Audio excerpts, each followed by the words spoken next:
Hello student, कैसे हैं आप सब। उम्मीद करता हूं आप सब अच्छे होंगे, मस्त होंगे, बेहतर होंगे, आपकी पढ़ाई बेहतर चल रही होगी बच्चों। और आज हम पढ़ेंगे अवतल पृष्ठ के लिए अपवर्तन सूत्र कैसे निकालेंगे। इसके पहले हमने उत्तल पृष्ठ के लिए अपवर्तन सूत्र निकाला था। उम्मीद करता हूं उसे आप लोग देखे होंगे, नहीं देखे हैं तो प्लेलिस्ट में जाकर के आप देख सकते हैं बच्चों। और आज के इस लेक्चर में आप लोग अवतल पृष्ठ के लिए अपवर्तन सूत्र निकालेंगे, जो कि बहुत ही बारीकी से मैं आपको समझाने वाला हूं। तो वीडियो को लास्ट तक देखिएगा। अभी आप यदि पहली बार आए हैं चैनल पर तो इसके पहले जो भी वीडियोज अपलोड है वो प्लेलिस्ट में मिल जाएंगे बच्चों। तो चलिए शुरू करते हैं।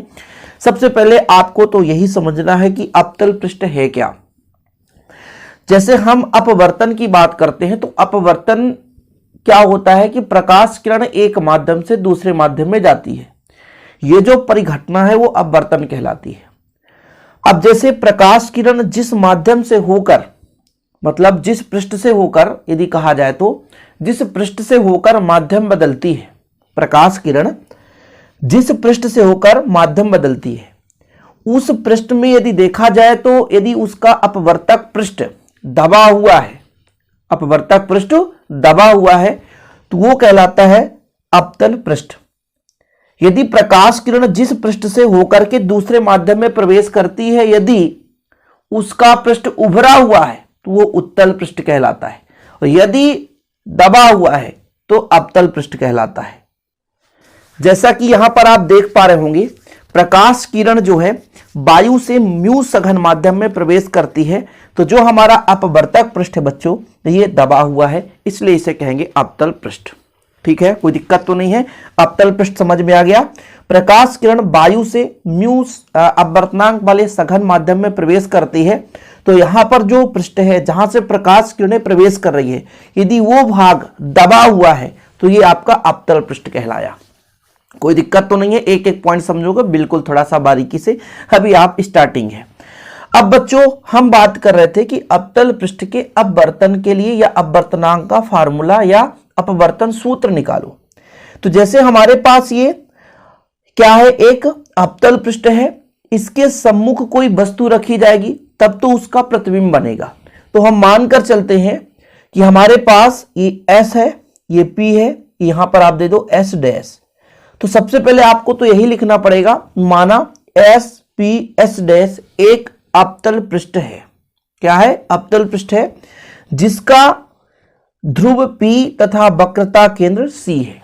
यहां तक तो क्लियर है, इतना लिख सकते हैं बच्चों कि हमने क्या कहा, माना S P S डैश एक क्या है, अवतल पृष्ठ है जिसका ध्रुव आपका P और वक्रता केंद्र C है।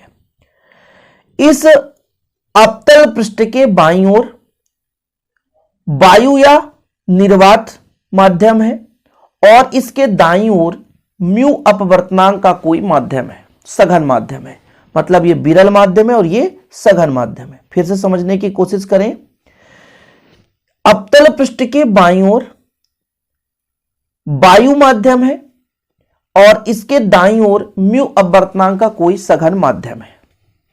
फिर आप लिखोगे कि अवतल पृष्ठ के मुख्य अक्ष पर, मुख्य अक्ष किसे कहते हैं, ध्रुव और वक्रता केंद्र को मिलाने वाली रेखा मुख्य अक्ष कहलाती है।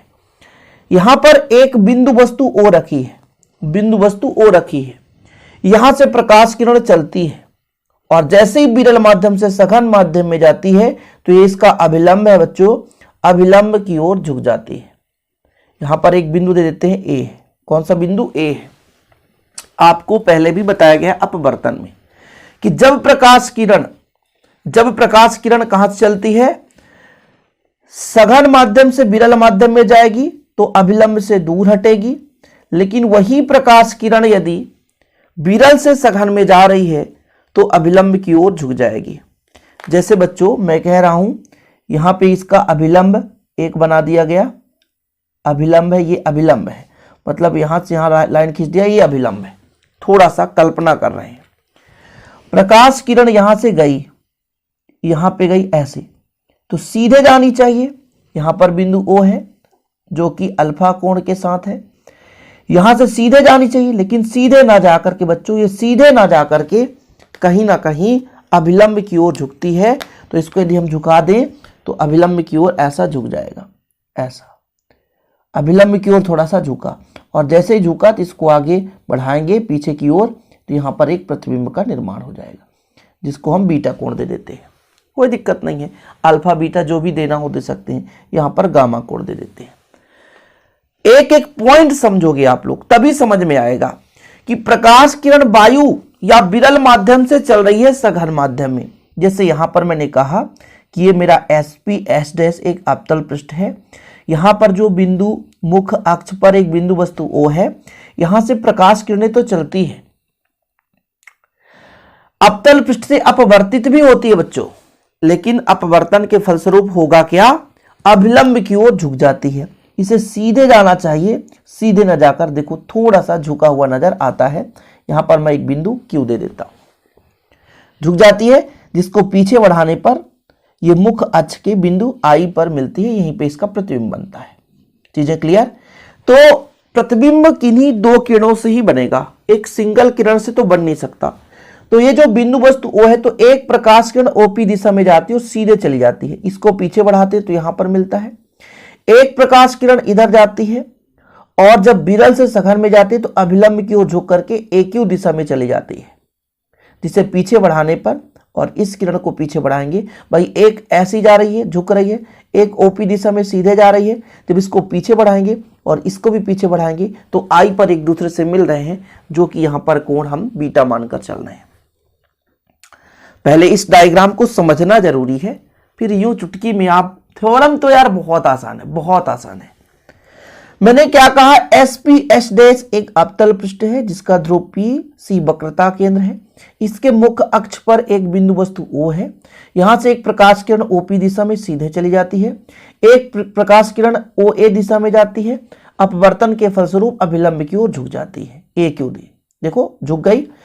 हम यदि दोनों किरणों को, जैसे अपवर्तित हुआ, एक ये सीधा चला गया, एक यहां से जाकर जा रहा है, दोनों किरणों के यदि पीछे बढ़ाते हैं तो एक दूसरे को कहां पर मिलते हैं, I पर, और जहां पर उसका आभासी प्रतिबिंब बन रहा होता है। दोनों किरणों को पीछे की ओर हम बढ़ाएंगे तभी प्रतिबिंब बनेगा।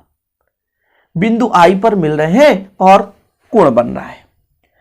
अब देखो बच्चों, एक चीज तो आपको समझना पड़ेगा कि जैसे मैं कह रहा हूं कि भाई जब एक प्रकाश किरण एक माध्यम से दूसरे माध्यम में जा रही है तो अभिलंब के साथ जो कोण बनाएगी उसे बोलेंगे आपतन कोण। जैसे यहां पर बच्चों मैंने एक डायग्राम बनाया था, फिर से एक डायग्राम बना रहा हूं उसी को समझाने के लिए कि भाई साहब यहां से बिंदु वस्तु है, ऐसी गई और ये अभिलंब था, अभिलंब की ओर झुक गई ना, सिंपल है। तो यहां पर जो कोण बना वो I बना, और यहां पे जो अपवर्तन कोण बना वो R बना। क्या बना? R बना। तो यहां पे जो पूरा कोण है, ये पूरा कोण है बच्चों, ये I है। क्या है? I, पूरा कोण। लेकिन यहां पे जो R है तो इसका ये शीर्षाभिमुख, ये सिंगल R होगा। समझ रहे हो? क्योंकि भाई साहब ये जो एक रेखा दूसरी रेखा को प्रतिच्छेद करेगी तो यहां पे R नहीं बनेगी, सॉरी R यहां पे बनेगी बच्चों, R यहां पर, मैं उल्टा कह दिया। इसका शीर्षाभिमुख कोण ये कहलाएगा, तो ये R है तो ये भी R बनेगा। विधिवत समझ में तो आया नहीं होगा, बोलो फिर से समझाओ।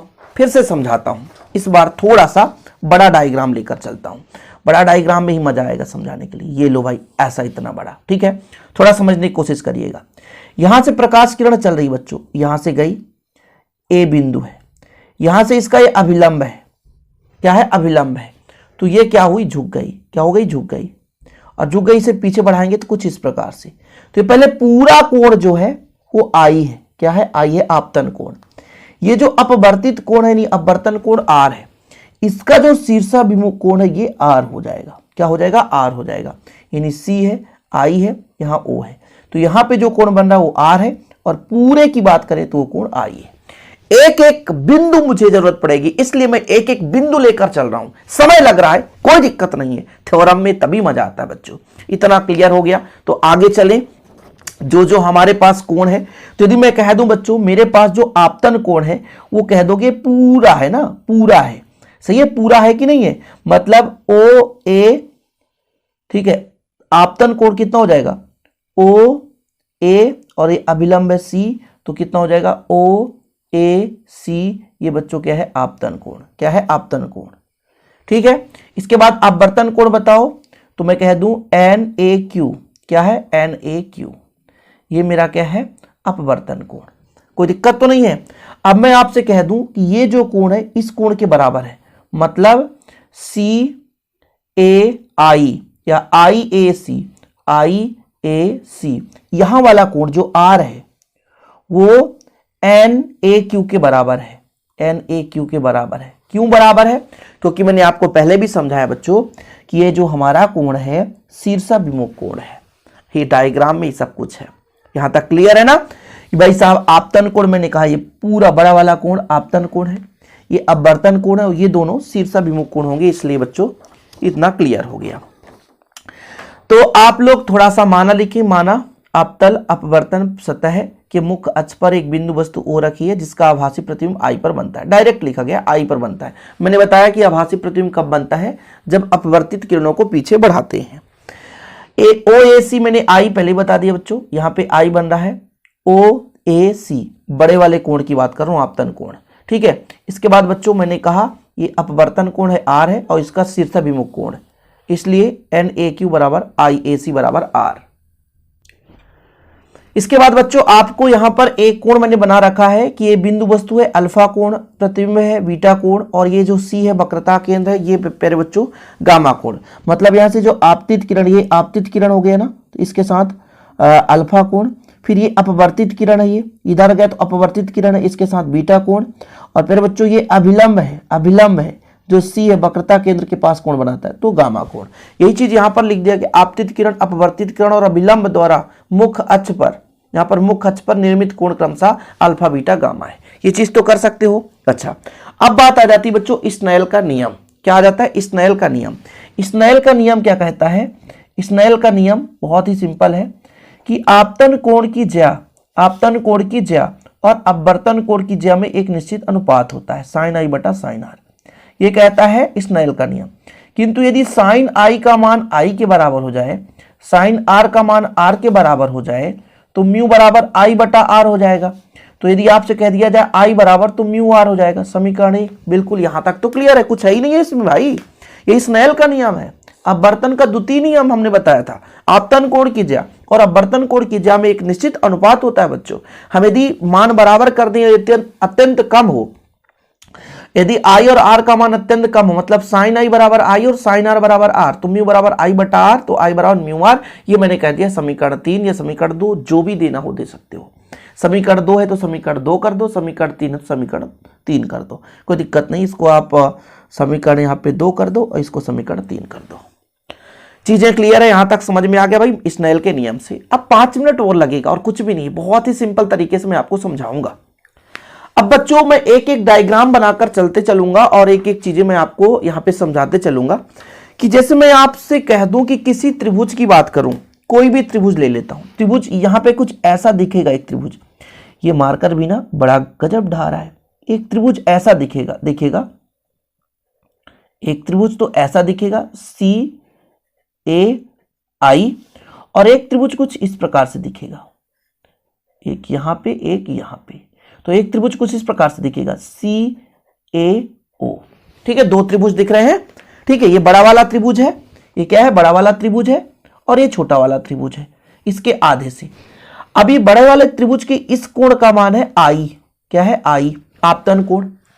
ये जो C का मान है वो गामा, क्या है? गामा, और इधर का जो मान है वो अल्फा, क्या है? अल्फा। एक एक स्टेप बाय स्टेप समझा रहा हूं, कंफ्यूज मत होना, गाली मत देना कि सर समझ में नहीं आया। अब देखो, किसी त्रिभुज की यदि हम एक भुजा को बढ़ा दें तो बाहर जो बनने वाला कोण होता है वो बहिष्कोण होता है, जो अंदर के सम्मुख कोणों के योग के बराबर होता है। मतलब अल्फा बराबर यदि हम आपसे कह दें तो आप कहोगे I धन R। हो रही है I धन R कहां से? ये I है, ये गामा है,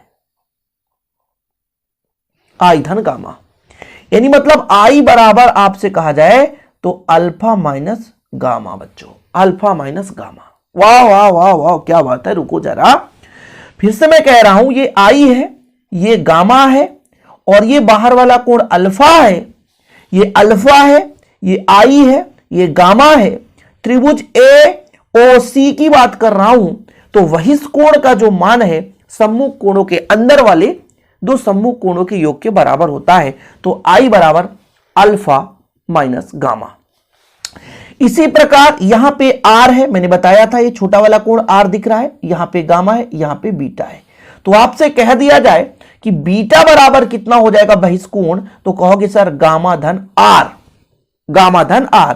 तो R बराबर कितना हो जाएगा beta minus gamma, beta minus gamma. Gamma और R में देखो ना थोड़ा चेंजेस है, नहीं कह दो कि सर हमारे तो कुछ समझ में नहीं आ रहा है, हमारे तो कुछ समझ में नहीं आ रहा है। तो ये हमारे पास R का मान आ गया, हमारे पास I का मान आ गया, और सब कुछ विधिवत लिखकर समझाया जाता है। यहां पर आप देख लो अल्फा बराबर I धन R, ये अल्फा है, इसके सामने वाले कोण I और गामा, I और गामा, I और गामा, I और गामा। तो I का मान गामा पक्षांतर हो जाएगा, तो अल्फा माइनस गामा।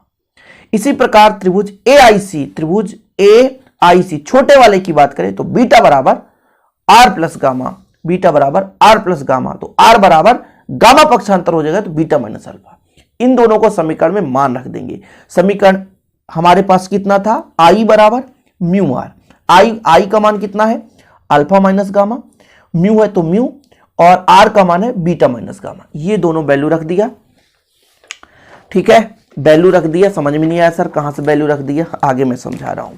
मेरे पास I बराबर कितना है, म्यू आर है, कितना है म्यू आर, ये कैपिटल R नहीं स्मॉल r। कितना बच्चों, I बराबर म्यू आर। I का मान कितना आया, तो I का मान आया मेरे पास अल्फा माइनस गामा, म्यू तो म्यू, और ये बीटा माइनस गामा, ऐसा कुछ, ठीक है। इसके आगे इसको कैलकुलेशन करेंगे तो अल्फा माइनस गामा, ये म्यू बीटा और म्यू गामा हो जाएगा। अब क्या करें, पक्षांतर कर दें, तो गामा गामा को एक साइड में ले लेते हैं, कुछ ऐसा कर दें, गामा ये माइनस इधर जाएगा तो प्लस, तो अल्फा माइनस म्यू बीटा बराबर ये इधर जाएगा तो plus gamma minus mu gamma. तो अल्फा माइनस म्यू बीटा, इधर आप 1 माइनस म्यू कर दो और इधर गामा कर दो। यहां तक हो गया क्लियर। इसके बाद आ जाती है बच्चों अल्फा बराबर, अल्फा मतलब कोण, कोण बराबर चाप बटे त्रिज्या। ये कोण है, इसके सामने वाली चाप है एपी, त्रिज्या कितना हो जाएगा ओपी। बीटा देखो, इसके सामने वाली चाप है एपी, त्रिज्या कितना हो जाएगा आईपी, ठीक है। फिर बच्चों कोण बराबर चाप बटे त्रिज्या, गामा बराबर आपसे कहा जाए, इसके सामने का चाप एपी और त्रिज्या कितना हो जाएगा पीसी, ठीक है। आप चाहे आप पीआई कर दो, पीओ कर दो, कंफ्यूज मत होना, पीओ कर दो। यहां पर हम पीओ कर सकते थे, पीआई कर सकते, कोई दिक्कत नहीं। इसकी वैल्यू हम रखते हैं, यहां पर वैल्यू पुट कर देंगे। अल्फा की जगह कितना रखेंगे, एपी बटा पीओ माइनस म्यू, इसकी जगह रखेंगे एपी बटा पीआई या आईपी, वही है, बराबर 1 माइनस म्यू। यहां पर गामा की जगह एपी बटा ये पीसी हो जाएगा। सभी में एपी है तो एपी को मार दो गोली, तो पीओ माइनस म्यू बटा पीआई बराबर 1 माइनस म्यू, और यहां पर एपी बटा पीसी, एपी तो गायब, तो बटा में पीसी हो गया। अब बच्चों पीओ वस्तु की दूरी माइनस यू, पीआई प्रतिबिंब की दूरी माइनस भी, पीसी वक्रता त्रिज्या, पीसी बराबर माइनस आर। इन सबको वैल्यू पुट कर दो, वैल्यू पुट करो तो यहां पर कितना हो जाएगा, 1 बटा माइनस यू माइनस म्यू बटा कितना हो जाएगा माइनस भी बराबर 1 माइनस म्यू बटा माइनस आर। इन सबको माइनस माइनस को भगा दो, तीनों में माइनस माइनस तो प्लस हो जाएगा ना यार, ये तो यहां पर हो जाएगा माइनस माइनस प्लस, कुछ इस प्रकार से रहने देते, तो माइनस 1 बटा यू ही रहने देते, ये माइनस माइनस प्लस, तो म्यू बटा भी हो जाएगा, बराबर में ये माइनस ऊपर जाएगा तो ऊपर का चिन्ह बदल जाएगा, बस सिंपल है। इसको ऐसा भी अरेंज कर सकते हैं, म्यू बटा भी माइनस 1 बटा यू बराबर म्यू माइनस 1 बटा आर। क्या यही है भाई साहब अपवर्तन सूत्र, क्या यही है, बिल्कुल हाँ यही है अपवर्तन सूत्र, पूरा कंप्लीट यही है। अरे यार कहोगे सर ये समझ में नहीं आ रहा है, विधिवत लिखा हुआ मिलेगा ना यार, कोण बराबर चाप बटा त्रिज्या, तो अल्फा बराबर एपी बटा पीओ, बीटा बराबर इतना, गामा बराबर इतना, फिर मान रख दिया हमने, फिर मान रख दिया तो कुछ एपी पूरे में से गायब हो जाएगा, तो इतना वैल्यू आ जाएगा। फिर पीओ बराबर माइनस यू, वस्तु की दूरी, प्रतिबिंब की दूरी, वक्रता त्रिज्या, फिर वैल्यू पुट कर दिया, आंसर आ गया। देर किस बात की यार, 20 मिनट तो लगेंगे यार, थ्योरम पढ़ रहे हो यहाँ है ना, कोई नाटंकी नहीं हो रहा है, थोड़ा सा समय तो देना पड़ेगा बच्चों। उम्मीद करता हूं अब इतना तो कर ली होगी। इसके बाद स्क्रीनशॉट लेना चाहते हो तो स्क्रीनशॉट ले लो। और बच्चों आप प्रॉपर रूप से तैयारी कर रहे हैं तो यदि नोट्स लेना है तो कॉन्टैक्ट नंबर मैं बता दे रहा हूँ 9685299149। मात्र 100 रुपीज चार्ज है वन सब्जेक्ट के। आप हैंड रिटन नोट्स लेकर के प्रॉपर रूप से तैयारी कर सकते हैं। ओके बच्चों, वीडियो पसंद आए तो लाइक करके शेयर जरूर करें। मिलते हैं अगली वीडियो के साथ। जय हिंद, वंदे मातरम।